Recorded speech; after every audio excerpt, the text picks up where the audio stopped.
Welcome to the Two Bit Cipher podcast. You already know I am your host, the Two Bit Cipher. And one of these days, I'm going to figure out an intro, okay? Because I got too many alter egos going on. I don't know which one to pick when I start a show. Either way, you know who it is. It's your boy D Brown.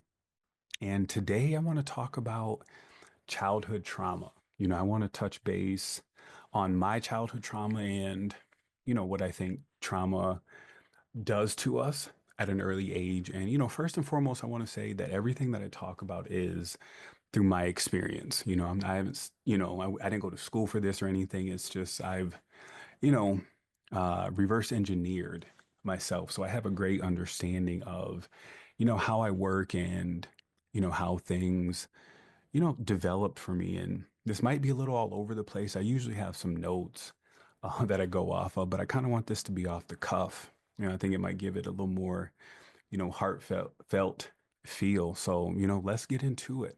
One of the first thing when I think of childhood trauma is when you're a child, you don't know you're experiencing trauma. You have no clue. How could you, especially, if, you've experienced it at an early age. And for me, it started when I was 5. My parents sent me to live with my grandmother, and I believe that certain things should happen, as being human. And one of those things is the attachment to your parents. And when that's not met, things happen, whether it be unintentional or intentional, things just happen. And with that attachment or lack thereof, it spawns a lot of issues. You got attachment issues, you got detachment issues, you got anger issues. And I just want to touch base a little bit on those real quick. With attachment issues, as you start getting older, you are afraid to attach. And you're afraid because you don't know what that really feels like. I grew up with my grandmother, so I did have a little bit there, but it still wasn't, sufficient. So as you're meeting people and things like that, you're just afraid. And you already know when it comes to attachment, a lot of times you can't control it. You might meet somebody you like, oh, okay, I like you, but you're scared. So now you just become distant, right? You're like, I don't know if I'm supposed to feel this way or not. So you become distant, and that creates that relationship. And then you have detachment issues. You detach because you're comfortable being by yourself, right? Things start getting hot and heavy. You know what I mean? You already know, like, hey, what's going on? Hey, no one, let me just go ahead and detach. I got to get back to my comfort zone because this, I don't know how this feels. I don't understand this. And then the anger issues, anger issues just pop up randomly. There's just things that somebody will say something to you like a trigger, and now you're snapping off. Now you're just popping off. And again, you don't know why. And then you just start to say, all right, well, this is just me. This is just how it's going to be, but you're also a kid, and you also have to navigate life. And you know that you can't navigate life being sad like that all the time. So what do you do? For me, I just suppress those feelings, right? Because you still have to, you got to get up, go to school, you got to be around people, and you can't just be, I guess you can now that I have a better understanding. Being sad is just fine. But when you're young, you're like, I can't be sad and crying all day. So you suppress those feelings. And again, going back to what I said earlier, there are things that are just naturally supposed to happen. You are naturally supposed to cry, supposed to feel sad. And when you suppress those things, again, bad things happen, and as you start getting older, and for me, I was awful in school, but I also did have a balance. So y'all forgot to mention this. So, I was suppressing my feelings, but the balance was I could always make people um, smile and laugh or feel good. That was always my balance, right? At the expense of my feelings, I love to see other people, smile and laugh. And that made me feel good inside, but that still didn't fix what was going on. And when you're dealing with this, you don't know. You're like, okay, I'm here.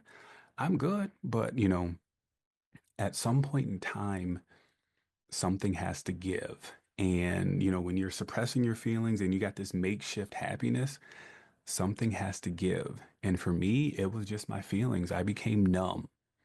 It's what I call being dead inside. You have this, feeling of not having feelings. Even though you do, you feel like you don't, right? And you're just walking around, just like a zombie, really. And nobody knows this but you because you've done such a great job at, just masking who you are or how you're feeling inside that nobody else knows it but you. So unless you tell somebody, it's a done deal. You're just going to keep going down this path. And, when that happens, you you don't, not only do you not care about yourself, you don't care about the people around you, you don't care about the world, you don't care about anything. Even though you're still trying to make people happy, you don't care about them either. You're sitting there saying, if anything happened to you, I don't really care. I'm only here, you're only here so I can make you laugh to feel better. And it is what it is. That's just in, that formula. And right around sixth grade is when that happened for me. I stopped doing, I was already not really doing my schoolwork, but I stopped even more. And, at that time I started getting a little bigger. So now I couldn't even be disciplined. Like my grandma couldn't discipline anymore. The only person that could, discipline me was my dad, and he wasn't around. So like, I'm cool. All right, we're just gonna do this or whatever, what have you. But that whole time, I was suppressing my feelings. I never really, the only time I gave myself, time to like be sad was like after my dad would come get me. So my dad lived in Chicago, which is a couple hours away from here. And a few times a year he would come get me and I'd be there from Friday to Sunday. And Friday and Saturday were cool. It was all love, but Sunday would come, I would cry all day. And then when my dad dropped me off, I had memorized the trip to Chicago. So I used to just sit in the chair and cry until mentally my dad got home safe. And that was the only time I did that growing up. So think about that. That's only a few times a year that I'm doing that, right? Something bad is going to happen. If you're just sitting there saying, all right, these are the only times that I'm going to do this, I would sit there, cry, pack my feelings back up, and just go about, life. And that happened. That happened for so long, y'all. I don't even remember how long that happened. But, like I said, something eventually has to give. And it did right around, sixth grade. So then now I don't give a shit about anything. And we get to high school. I knew from the first day I went to high school, I wasn't going to graduate. I just knew it because I didn't care. Right. So I said, I'm going to just do the bare minimum to play sports. And that was it. And that's what I did. And when I was a senior, I was ineligible for one game.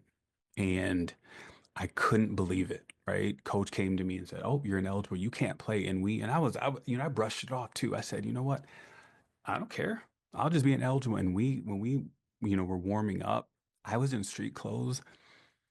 All I wanted to do was cry. It was unbelievable. That's when I knew I was even in more trouble because I'm sitting here trying to cheer on my teammates, and the whole time, I'm just holding myself back from not crying. And that was senior year, and I knew that I wasn't going to graduate. So I'm like, hey, that was one of the darkest times that I had ever felt. And I didn't really realize that until I was, thinking back, like trying to do this podcast. I had almost forgot about that because that's the other part. When you do go through these things and do these things, as you get older, you forget things, right? You've blocked certain things out so good that you forget until you start unpacking. And I unpacked that. I said, yo, that was a crazy dark time, in my life. That was the first darkest time I had. And then I went on to not graduate. And, that, spawned some more issues, but that's just something that I wanted to talk about. It's been on my heart to get off, for a while. And I've, finally gotten to that comfort zone to where I can talk about it. So that's just me, from early childhood, to adulthood. That's just what it was. I was all over the place and I couldn't understand it. And I didn't understand it until I was in my mid 30s. Think about that. That's 30 some years not understanding yourself and you're just making it by. And that's why I got to give a shout out to everybody who's experienced something similar. It takes an extremely strong person to navigate life and still be here because not everybody makes it. You already know. And I have a tremendous amount of love for everybody, first of all. Now, let's just keep it real. I know I'm petty and all that, but still, I have, I'm a healer. I have deep love for everybody, but it's selective. How about that? But, I really, I applaud people who have, been through extremely traumatic things are still here and they don't get enough credit, right? You don't get enough credit until you come out of it, until you're like, oh, I'm healed. Oh, hey, clap, right? You're not be nobody's clapping for you while you're there's an emotional wreck or, going through that type of stuff. So that's one of my goals is to applaud those while they're still going through it. Because I know what it's like to go through it and it sucks. It's extremely hard. And like I said, not everybody makes it. So I want to give a shout out to everybody who's experienced, trauma on any level at any stage of the game, not just childhood trauma. That's just my specialty because that's how I was created. But, I want y'all to know that, my social media space is a safe space for you, right? Everything for the most part is understood, because I understand it. I understand those thoughts. I understand, what it's like to just be down and out and just not want to be here. I totally get it, so shout out to you. So, and that's it. I just wanted to get that out there. Hopefully, that gave you a little something. I just need one person. You already know all I need is one person. Hopefully you got something out of that. I appreciate y'all listening. If you liked it, please, as always, like, share, subscribe, and just stay tuned. I'll be back, with more. Petty Luya.